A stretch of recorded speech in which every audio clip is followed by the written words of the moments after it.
vírgula é uma verdadeira pedra no sapato de muita gente. Se você tem esse problema, se você tem essas dúvidas, fique tranquilinho, porque hoje você vai aprender a usar e ainda vai testar seus conhecimentos nas questões de concurso que a gente sempre tem no final do vídeo. Então vem com a gente!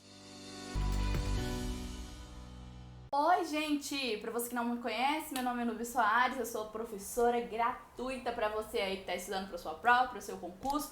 E vamos já ao que interessa, porque hoje nós vamos estudar vírgula e nós temos muitas e muitas regrinhas para você aprender e arrasar na sua prova. A gente já sabe que vírgula é um conteúdo bem extenso, mas eu vou tentar resumir ao máximo, fazendo você entender da maneira mais clara possível. E para que serve uma vírgula? A vírgula vai separar trechos menores ali dentro de um texto e ela serve principalmente para atribuir ritmo e sentido ali ao seu texto, porque na fala a gente tem as pausas, mas na escrita o que representa essas pausas aí, que atribui principalmente sentido ao seu texto, é a vírgula. E aí eu sintetizei todas as regrinhas em 8 regras principais para que você dê conta aí de aprender, dando um exemplo de cada um. E vamos já à nossa primeira regrinha de uso da vírgula. Então aí dentro da nossa regra número 1, nós vamos ter a vírgula aí separando vocativo, aposto e qualquer expressão explicativa.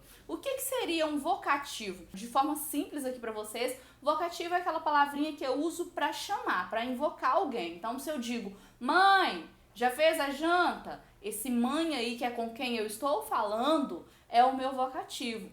Lembrando que o vocativo ele pode estar em qualquer lugar da oração. Se você diz para mim assim, fechei a prova, professora, você está falando comigo, não é? E usou a palavra professora para me chamar? Então, professora seria o vocativo. Ele pode estar em qualquer lugar da minha oração. Então, toda vez que eu tiver um vocativo, a pessoa com quem eu estou falando, eu preciso usar uma vírgula. No exemplo que nós temos aí, Ângela, Carlos viajou para Manaus? Perceba que eu estou falando com a Ângela. Eu falo com ela, eu chamo o nome dela para que ela me dê a atenção.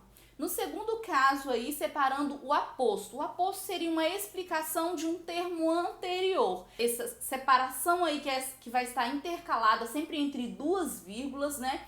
Vai ser sempre relacionada ao termo anterior. Pode ser uma especificação, uma explicação. Vamos no exemplo para você entender. Pelé, que é o rei do futebol, está com 81 anos. Então esse trecho aí, que é o rei do futebol, é uma explicação, uma informação extra sobre o Pelé. Então toda vez que eu tiver uma expressão, uma informação extra sobre alguém, ou sobre algum item, sobre uma outra oração, eu tenho que separar essa informação extra aí dentro do meu texto. Isso vai funcionar para qualquer expressão explicativa.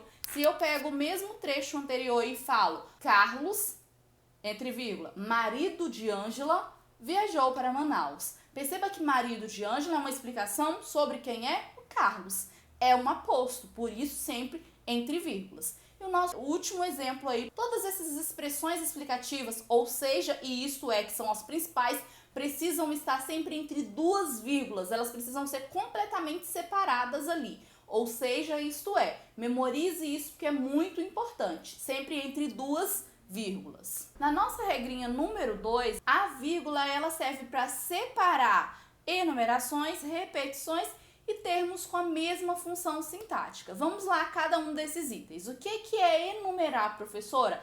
É fazer uma listinha de algo. É colocar, pontuar ali vários itens dentro de uma mesma lista. Olha o primeiro exemplo. Natan está estudando matemática, geografia e física.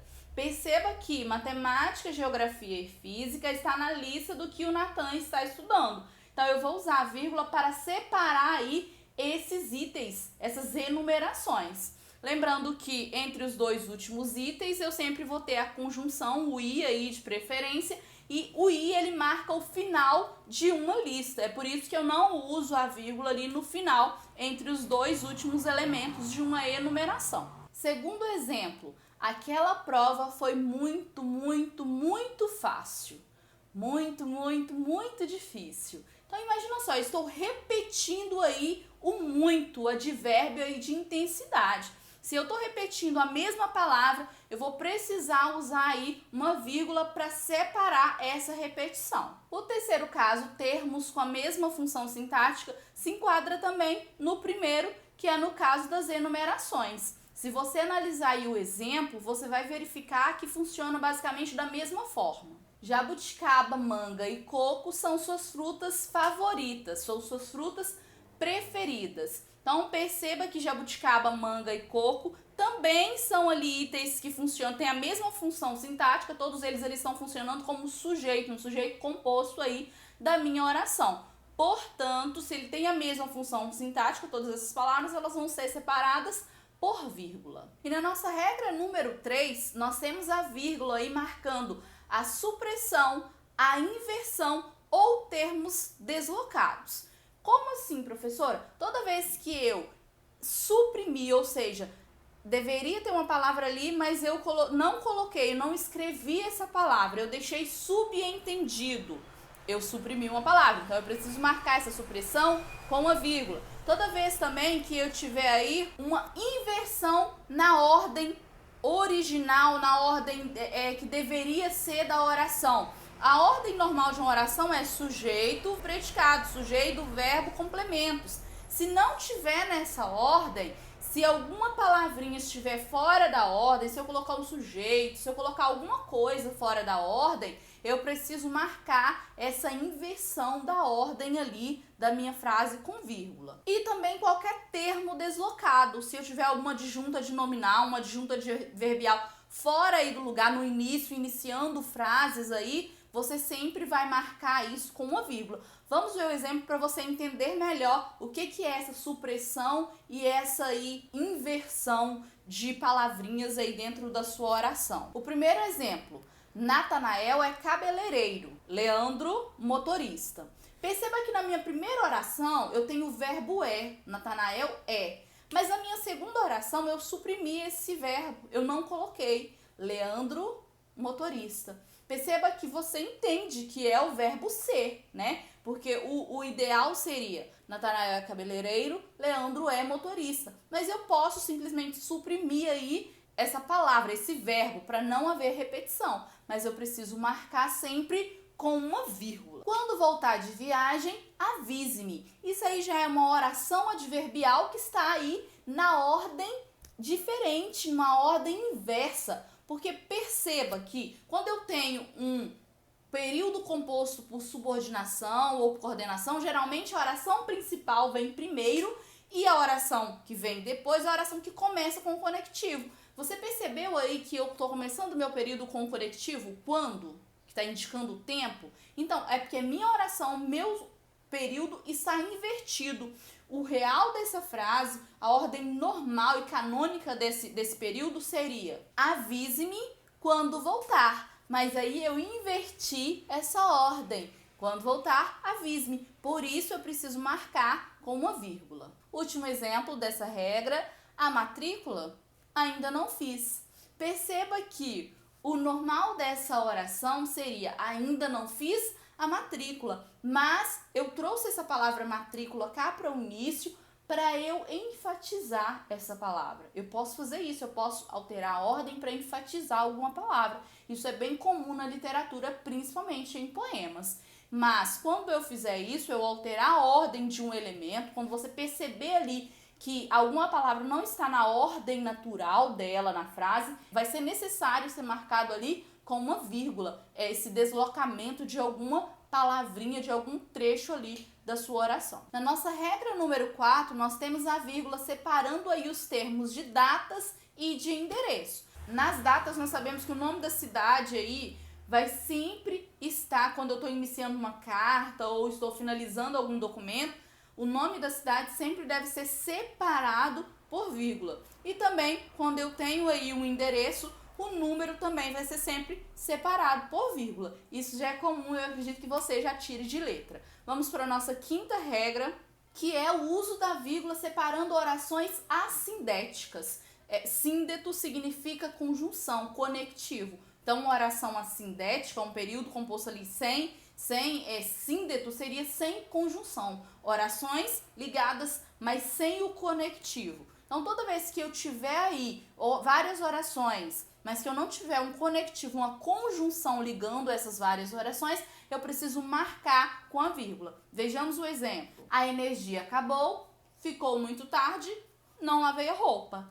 Perceba que você entende a ideia, né? Como a energia acabou e acabou demorando a chegar, né? Ficou muito tarde, não deu tempo de eu lavar a roupa. Você entende, mas como não tem o conectivo ligando todas essas três orações, que sejam por isso, então, como não tem conectivo, são orações assindéticas, você marca com a vírgula. E para você que ainda não se inscreveu no nosso canal, já aproveita para se inscrever e dá um like, porque essa é a forma da gente saber que esse conteúdo está sendo relevante e importante para você.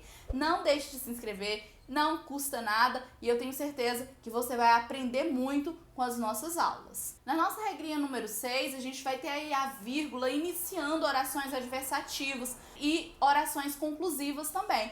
Então, sempre antes de mais, porém, todavia, contudo, entretanto, e de conectivos conclusivos como logo, então, eu vou precisar usar uma vírgula para marcar aí essa conclusão ou essa oposição de ideias. Anote aí todos esses conectivos nos quais vai ser sempre obrigado a vírgula anteceder. E agora o exemplo para que fique mais claro para vocês. Gostaria de ir à festa, mas não fui convidada. Então, antes do mas, aí que indica uma oposição, eu vou usar a vírgula. Seria da mesma forma se fosse entretanto, todavia, qualquer um desses conectivos, eu precisaria marcar antes aí uma vírgula. Não fui convidada, portanto, não irei à festa. E aí, agora eu já estou usando o conectivo conclusivo, portanto, sendo assim, dessa forma, seria da mesma forma um logo, um então. Eu precisaria marcar antes aí com uma vírgula para separar essas duas orações. Na nossa regrinha número 7, nós já estamos fechando. Você tem aí as vírgulas separando conjunções contíguas. O que é isso? Conjunções seguidas, uma após outra, principalmente se estiver aí com termos intercalados. Vamos ver o exemplo. Farei a prova, mas se o salário não aumentar, não assumirei. Então perceba que eu tenho junto aí um mas e um se. Duas conjunções, uma condicional e um mas aí que indica oposição. Como eu tenho duas conjunções seguidas aí na sequência, eu preciso separar com vírgula. Nunca deixe juntas. E eu já quero lembrar você outro detalhe aí, porque é muito comum a gente ver, principalmente nas redes sociais, as pessoas falando e escrevendo duas conjunções com o mesmo sentido. Por exemplo, se caso chover, se caso significam a mesma coisa, são conjunções condicionais. Então, você não precisa usar os dois, você pode usar apenas um. Ou outro exemplo, mas, porém, não irei. Mas, porém, mas e porém também significam a mesma coisa. São conjunções aqui de com oposição, que introduzem orações adversativas. Então, eu posso escolher entre um ou outro, eu não uso os dois porque aí dá uma redundância bem pesada para os ouvidos. E aí, seguindo para a nossa última regrinha aí, nós vamos chegando ao final para já fazer as nossas questões e você testar aí aquilo que você já aprendeu até agora. Nós temos a nossa última regra que diz respeito ao sujeito. Toda vez que eu tiver o conectivo i e na segunda oração, introduzindo uma oração, e na segunda oração o sujeito for diferente da primeira oração, é necessário que eu coloque aí antes desse i uma vírgula. E se você não sabe sobre o sujeito, nós temos vídeos, vai aparecer nos cards, assista, porque nós temos muito material de qualidade no canal para você aprender tudo e dar conta lá na sua prova. O exemplo que nós temos aí marcando esse i aí com troca de sujeito. Meu marido gosta de doces e eu gosto de salgados. O i aí está introduzindo uma oração cujo sujeito é diferente do sujeito da primeira oração. Meu marido gosta de doces. O sujeito aí seria meu marido, porque é ele que gosta. E na segunda oração, e eu gosto de salgados. O sujeito dessa segunda oração sou eu que gosto. Então, se mudou de sujeito, eu preciso aí, antes do i, marcar com uma vírgula. Porque a gente já viu que o i, ele finaliza enumerações, né? Então, eu não vou usar vírgula. Mas nesse caso aí, quando eu tenho mudança de sujeito, eu vou precisar usar a vírgula. E rapidamente, agora que nós finalizamos aí as nossas 8 regrinhas, a gente vai ver aí 2 regras básicas onde a gente não pode jamais usar a vírgula. Então, primeiro caso, nós não usamos a vírgula para separar sujeito do predicado ou do verbo. Jamais o sujeito da oração precisa estar ligado ao verbo e ao seu predicado sem vírgula. Então, se eu digo Maria foi à feira, Maria não pode ser separado porque Maria não é vocativa, é o sujeito da oração, é quem realizou a oração, não é com quem eu estou falando. Com quem eu estou falando seria o vocativo. Se eu perguntasse Maria foi à feira, aí sim seria separado porque seria o vocativo com quem eu estou falando. Mas se eu estou afirmando Maria foi à feira, Maria é sujeito, então não pode ser separado ali do restante da minha oração. E o segundo caso, eu não posso separar o verbo dos meus complementos. Se eu digo eu gosto de doces, eu não posso separar o gosto de doces, porque de doces funciona como complemento do meu verbo aí, precisa estar ligado sem vírgula. Jamais posso separar aí o meu verbo dos meus complementos, ok? Essas são as duas regrinhas básicas onde você jamais poderá usar. E se você não sabe nada sobre complemento, sobre transitividade verbal, assista lá os nossos vídeos, porque eles serão muito úteis para vocês. E vamos agora para as nossas questões de concurso, porque você precisa praticar e testar aí os seus conhecimentos. Nosso praticando questão número 1. Acompanhe comigo na tela. Assinale a alternativa na qual a pontuação por vírgula tenha sido corretamente empregada nos casos necessários. Então, você vai verificar se a vírgula foi corretamente empregada e se foi empregado também em todos os casos. Letra A. Nenhuma criança deve ser exposta a situações de risco, seja ela de qualquer sexo ou cor. B. Não abra o portão para ninguém, Francisco. Não se esqueça. C. O presidente da República, chefe da nação, deve ser respeitado pelos cidadãos. D. Todos ouviram pacientemente, ou seja, foram respeitosos com os parlamentares. Questão número 2, você já pode ir colocando no comentário aí se você achou fácil a questão, se está tranquilo para você responder. E pode ir colocando também as suas dúvidas aí para a gente respondendo o quanto antes. No excerto, seus poemas, extremamente musicais, não estavam filiados a nenhum movimento literário específico, embora a maioria dos críticos rotule a escritora como pertencendo à segunda geração do modernismo brasileiro. As vírgulas foram usadas com o objetivo de separar termos deslocados e separar a oração adversativa. B. Separar vocativo e separar a oração conclusiva. C. Separar enumerações e indicar a oposição de ideias. D. Separar aposto e separar a oração adversativa. Já vamos para a nossa questão número 3, que diz assim. No poema de Carlos Drummond de Andrade, o trecho que diz: existe apenas o medo, nosso pai e nosso companheiro, o medo grande dos sertões, dos mares, dos desertos. A pontuação destacada foi empregada com o objetivo de, respectivamente, marcar um aposto e separar termos com a mesma função sintática? E aí, o que você acha? Certo ou errado? Coloca aí a sua resposta pra gente e já dê o seu comentário aí falando se você tá achando difícil, tá compreendendo o conteúdo. Eu quero agradecer a sua presença, muito obrigada, nós vamos ficando por aqui. Não se esqueça de dar o like se você ainda não deu. Um grande beijo pra você e até o próximo vídeo.